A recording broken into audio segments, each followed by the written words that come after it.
గర్భగుడి స్వగ్రామమే.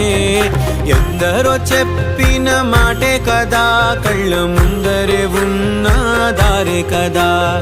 తొందరే ముందన్న తీరొద్దిక, కష్టపడ్డోడికే దైవం తోడుండదా.